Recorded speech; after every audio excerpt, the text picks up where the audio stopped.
What's up gamers, Cryptico here, and welcome back to Lowering the Mark, a show where I analyze the current and former world records of Mario Kart 8 Deluxe time trial runs to see how these records get faster over time. We'll look at elements such as the loadout, racing lines, and mushroom usage to better understand what's bringing these times down.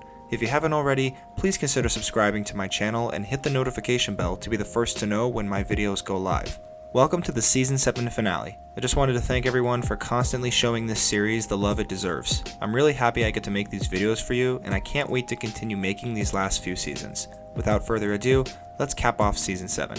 For today's episode, we're ending this season the same way we ended Season 3 and taking a look at one of the most famous courses of all time, SNES Rainbow Road at 200cc. On May 1st, 2017, the world record for this run was set at 1 minute 5.327 seconds by the Japanese player Ren. Fast forward to January 28th, 2022, and the record was brought down to 1 minute 2.219 seconds by the Spanish player Alberto. That's a 3.1 second difference between records and a 4.7% faster time. Our former world record holder Ren has broken over 100 world records across 5 unique runs and has spent just under 500 days holding at least one of those world records. Our current world record holder Alberto has broken over 700 world records across 57 unique runs and is closing in on 1,400 days holding at least one of his now 31 current world records. So basically he fell off a little bit here. At pre-release, the world record was slightly under 107, and within a few days, it was down to a low 104, mostly thanks to Ren, who put up 20 of the first 25 world records on this run. His brief reign of 12 days was stopped when T. Tyler stepped in, and after a single contest from Ren, got the next second break and went 103 for the first time. Ren took the number 1 spot back and brought the record down even further. His 103.3 would stand for nearly 180 days before Jimmy dropped over a tenth of a second off that time. Ren then responded by dropping 5 consecutive records on his way to what's likely the final second break on this course, as he went 102 for the first time. From there, Dutch player Esper stepped up and broke the record 11 times in a row and established a reign of over 400 days. Alpha disrupted that and kicked off a little battle with Alberto for the top time.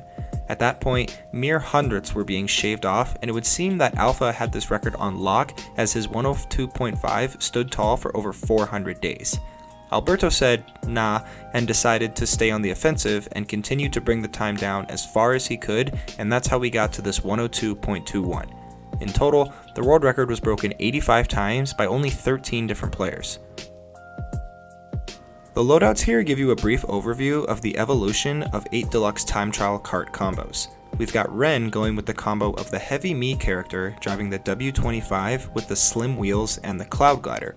Alberto goes with Roy driving the Bitty Buggy with the Azier rollers and also bears the Cloud Glider. What's funny about these loadouts is we already know that Alberto has the better one, but Ren keeps it closer than you might think. His top speed and handling stats aren't too far off Alberto's, and for some 200cc records, you don't necessarily need the over-the-top numbers in either of those stats. Where Alberto's loadout becomes the only one that matters, however, is in the acceleration and mini-turbo stats, which, as they stand, are going to enable him to perform a lot of mini-turbos on a really satisfying line. There's not much to say about SNES Rainbow Road. It's literally the original Rainbow Road. It's a flat course with no barriers and thwomps whose main objective is to flatten you. What more could you want? All seriousness though, this course and its world record are all about one thing, the actual racing line. Let's see how our racers handled this surprisingly unforgiving course.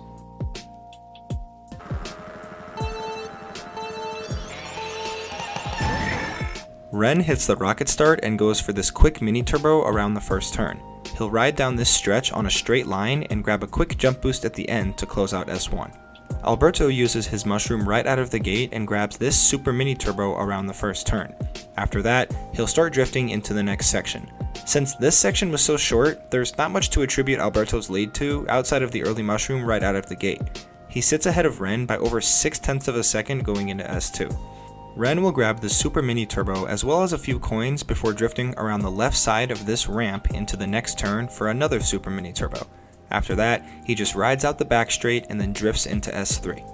Alberto carries his drift through these few coins and then grabs an ultra mini turbo before clipping around this ramp for the tightest possible line.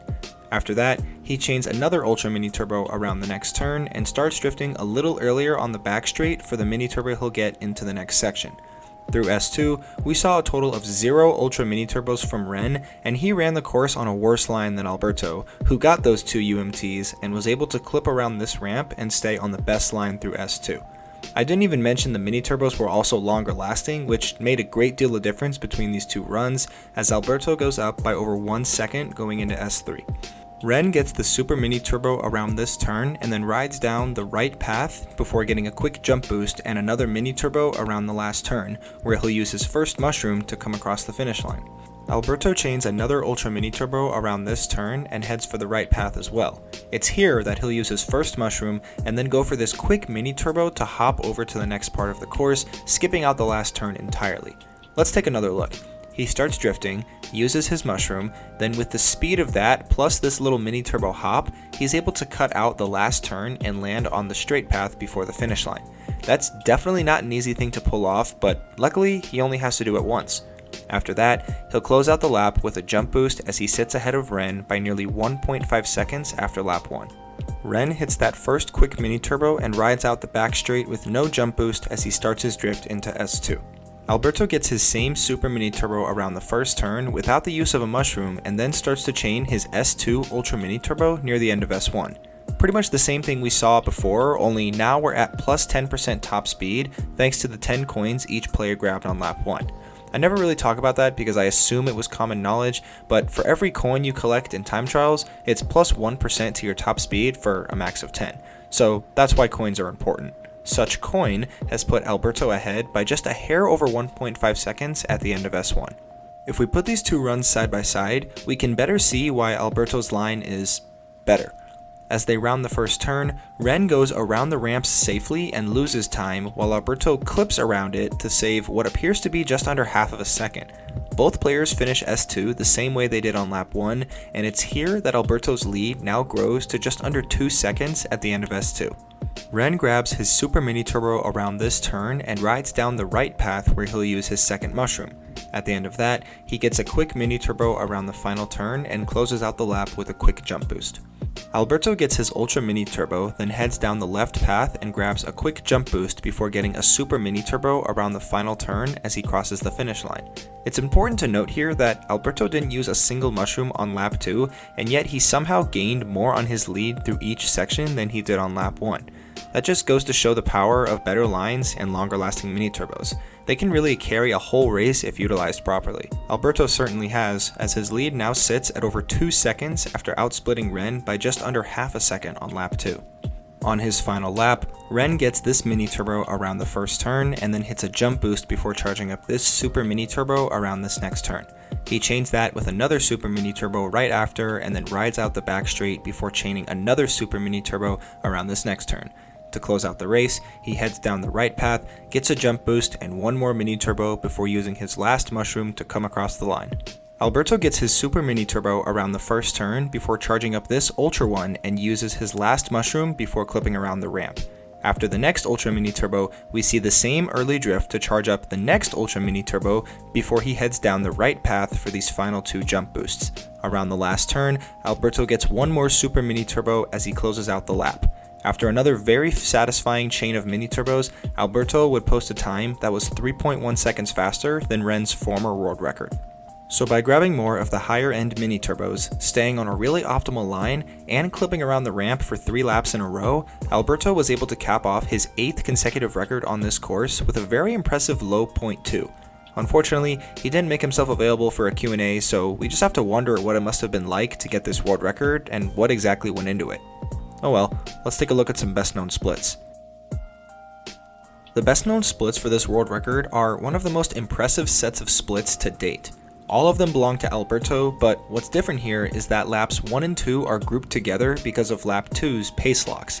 Something about the ramps is my guess, but what we need to highlight here is that Alberto's world record laps 1 and 2 grouped together are only 4 to 5 frames slower than the actual best known time through that same part of the course. His world record lap 3 is the best known split, so there's no visible room for improvement there as of right now. With Alberto being as dominant as he's been, I would wager that he would be determined enough to go for what looks to me like a max world record at 102.1. But this game is full of surprises, so maybe one of his competitors will get there first. The worldwide top 10 consists of 8 national and 3 continental record holders. Alberto sits at the top, his closest rival Alpha sits in second, and English record holder 4 Laps to Win rounds out our top 3. Closely behind him in 4th is American record holder Vincent, and in 5th place we have Army. Sitting in 6th place we have Pi, and in a tie for 7th place is Eternal X and Scar. Just a few milliseconds back in 9th and 10th place is Grant and Esper. Knowing the history between Alberto and Alpha on this course, it's safe to assume that they are the only 2 players that have a realistic chance of bringing the record down further. Although Alberto is in a class of his own already, and the record isn't that old, so it could fall today, tomorrow, or in 200 days. Probably tomorrow though, because that's exactly how this game is nowadays. That's the end of episode 70 and the final episode of season 7. This sure was an eventful season as it marked the completion of 3 different cups. We've now finished reviewing each course from these 3 cups, and in season 8 we're set to do the same. I don't have an official date as of now, so stay tuned and I'll let you know when that is. As always, thank you all so much for the support you've given to this series. Every view, like, comment, and sub means the world to me, and I will continue to try to earn every bit of it as we near the end of this series. If you enjoyed this video, like and share it with your friends, and comment on which course you'd like me to analyze next. Don't forget to subscribe, and I'll see you guys in the next one.